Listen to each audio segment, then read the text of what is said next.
What is up, Earth's mightiest subscribers? It's Ernie, Blerd without fear. Welcome back to the channel. Okay, so this video, I'm just gonna be honest with you. This video initially started out as me doing a War of the Realms video. Like, it was gonna be just straight up I'm gonna cover everything in War of the Realms and just call it a day. Then I realized how long the video was, and I was like, man, there's a lot going on here. Basically, what we're gonna do is this video is gonna be about the tie-in books to War of the Realms, kind of more of a friendly PSA, if you will. Also, I'll be letting you know if these books are essential or not essential, or let you know if they float in some weird gray area. And then we're gonna do a separate video to actually talk about War of the Realms in another video, the actual core book, War of the Realms. This is all just to get you caught up on any tie-in books, so if you were curious as to whether or not you should be going out and getting on these tie-in books, I'm just here to kind of let you know what was going on in them. I'm not spending a whole lot of time on them, I'm just telling you the stuff you need to know. But before we get started, it only takes 2 clicks to become one of Earth's mightiest subscribers. Click,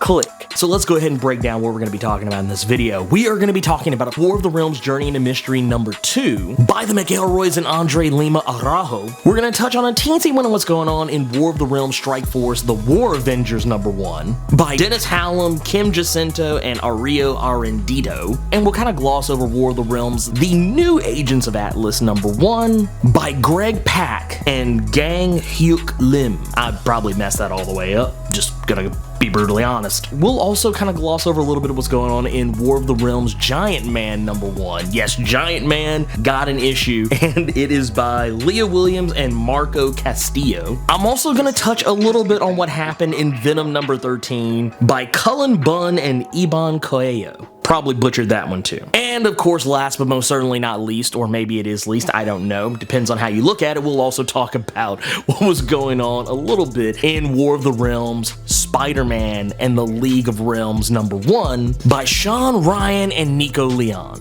Okay, that was a lot of setup to get to this one point, but basically, let's start off with War of the Realms Journey into Mystery number 2. This book is not essential to your enjoyment of War of the Realms. Though I will say that this particular issue is probably some of the best usage of the scrolls I've seen in some time, with some callbacks to Secret Invasion. We also get to learn about Ares' motivations. We learn why he is actually after Lausa, the secret daughter of Odin and Freya that the Angels of Heaven have been trying to get after. Malekith has been trying to get after. He's sent everyone after this child. And Miles Morales, Kate Bishop, Wiccan, Balder, Wonder Man, and Deathlocket, and Thori. I think Thori's there too. They are all being chased down by Ares, and it's really amazing. The book, it more sets itself up on comedy, just like the previous issue does, but I do like the fact that we learn a little bit about Ares' motivations, the fact that he is basically trying to achieve death again. This time it's intentional. Basically, Cinder, the Queen of Muspelheim, the Queen of Cinders, she has basically promised Ares that if he brings her the child, she'll kill him so he can be with his dead son Phobos again. So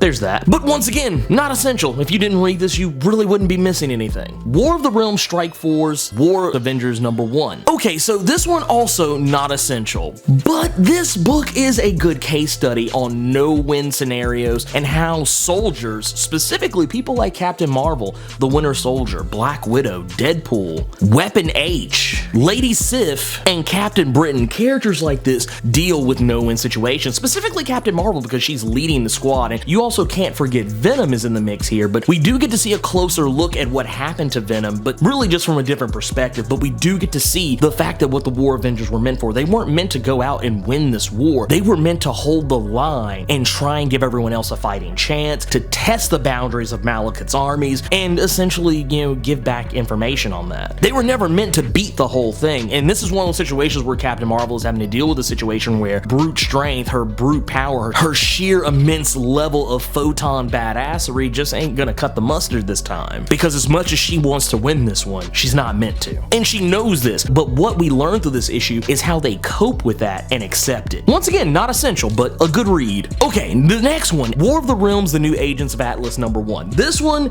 not essential, but I will say it is a really solid book. It was a good, fun read, and you don't get to see very many Asian characters in this book. We get to see characters, Chinese characters, Korean characters, characters. We get to see characters from pretty much every corner of Asia, and it's really cool to see them all in one space. And also, if your only knowledge of Jimmy Woo is from Ant-Man and the Wasp, it's actually kind of nice and refreshing to remember he's not really a comic relief character. But we get to see characters like Amadeus Cho, Shang-Chi, Wave, Crescent and her magic bear Io. We also get to see K-pop sensation Luna Snow. It's really good stuff. I really like it. It's a very solid book, and once again, it's just refreshing to see Asian characters actually getting a title in this. So, not to mention a title that's being written by people of color, specifically people of Asian descent. It's one of those things I almost had to just check out on principle alone, and I wasn't disappointed. How does it tie into War of the Realms? I mean, it ties in, but it's not essential, and the reason why I say is because it's more about the war that Cinder is waging against Asia, which we learned in the last video that that's exactly what was happening. She was focusing her efforts on Asia to call it New Muspelheim, and basically how hopeless this war is for them, that the new agents of Atlas are fighting this alone. And that Cinder specifically tried to draw the elementals away, the people on the team,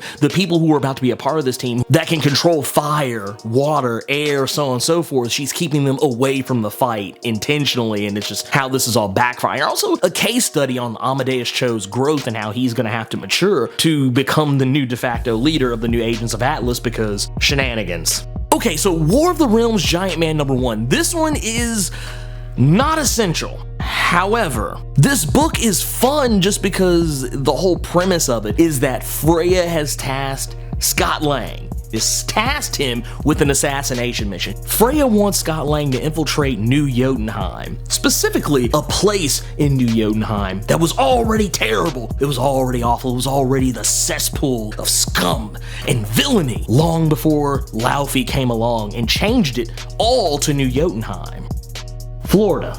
She wants Scott Lang and a special team of PIM particle enhanced people to infiltrate the Florida armpit of New Jotunheim and essentially pretend to be frost giants and get close enough to Laufey to assassinate him. And this is perfect because we wind up getting characters involved in this like Atlas. We also get the new Black Goliath.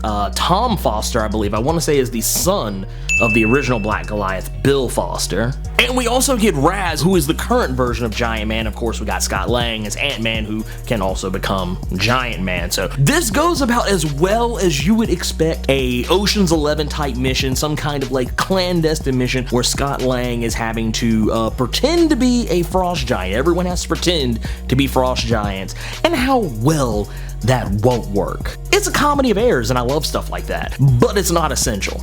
War of the Realms, Spider-Man, and the League of Realms. Now, this book is a little more essential, if only for the fact that this is actually focusing on what's going on in Africa with the Angels of Heaven. And I'm not saying that because it takes place in Africa, but because there's something that's going on with the Angels. There seems to be some dissension in the ranks of the Angels. And at first, when you kick this book off, the question that you're probably asking is the same question Spider-Man is asking. Why would Thor put him in charge of the League of Realms? This rainbow coalition of, people from all across the 10 realms. Like, why would he pick Spider-Man? And Thor explains that, yes, I picked you because you are the epitome of all things Midgard to himself, to the God of Thunder. And that is really cool to me because Thor doesn't see that as an insult. He sees that as a compliment to Spider-Man, and you really can't deny him. It's not even close. Spider-Man is everything Midgard. Not to mention, whoever is writing Spider-Man in all of these issues, whether it's Jason Aaron or anybody else, they have been lights out with this dialogue. But the thing about this issue is the fact that Spider-Man is surrounded by the League of Realms. He's surrounded by Sir Honeyshot, Screwbeard, Ood the Troll. I mean, he's surrounded by straight up killers, and Spider-Man's not a killer. And the whole thing with this book is just the fact that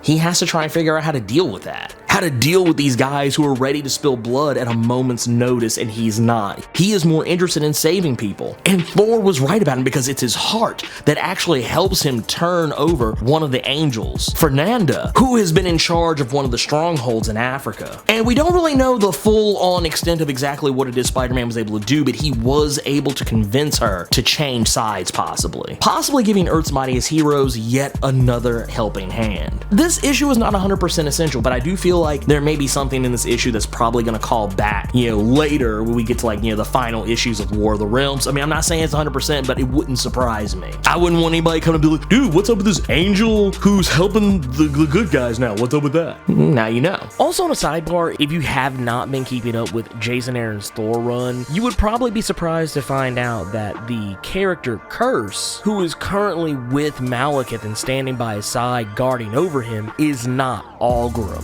Sometime back during the Mighty Thor run, I want to say it was Mighty Thor number 14, Algrim switched places with Rosario, who back during Thor Volume 3, Malekith the Accursed had taken Malekith's place in Hell. Algrim has now taken her place, standing in for her so that she can become the new Curse. So the Curse that we see at the end of this issue is not Algrim, it's Rosario. So there's that.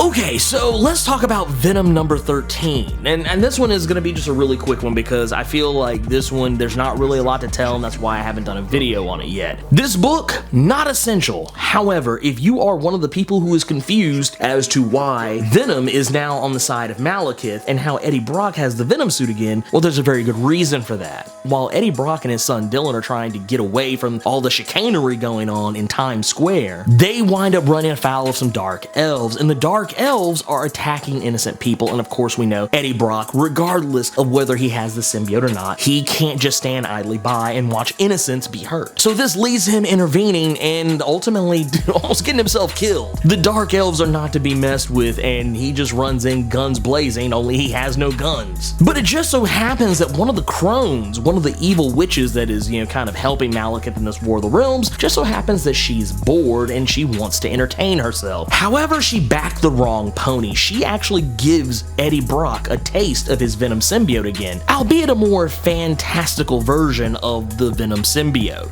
granting him roughly the same levels of power and everything else that comes with it. Albeit he's a little more sleek, a little more streamlined looking, but you know, yeah, it's like a D&D version of Venom. Which I do also want to point out, the comparisons to Dungeons and Dragons come up a lot across all these issues. I think in almost every issue, somebody in some way, shape, form, or fashion brings up Dungeons and Dragons when they are referring to what is going on in the War of the Realms, and I just think that's awesome. I'm just like, dude, yeah, put some respect on that game's name. But just so you know, this is just so that you are made claro on the fact, yes, the Venom symbiote, Eddie is not in there. That is strictly just the Venom symbiote that we see when Malekith is fighting Venom. Eddie Brock has his own new symbiote now that has nothing to do with Venom, and he's off doing other stuff. Anyways, that's everything that happened in all of the tie-in books that have come out for the last couple of weeks, for this week and last week in War of the Realms. So I don't know, let me know what you thought about it. Did you like that? Do you like it when I do the tie-ins separate of the main book, or do you like it when I try and put it all together? I'm just trying stuff. Anyways, let me know what you think about War of the Realms so far. Sound off in the comments. So hey, you made it to the end of the video. Awesome for you. If you enjoyed this video, and if you made it this far, I don't see how you didn't, do me a favor.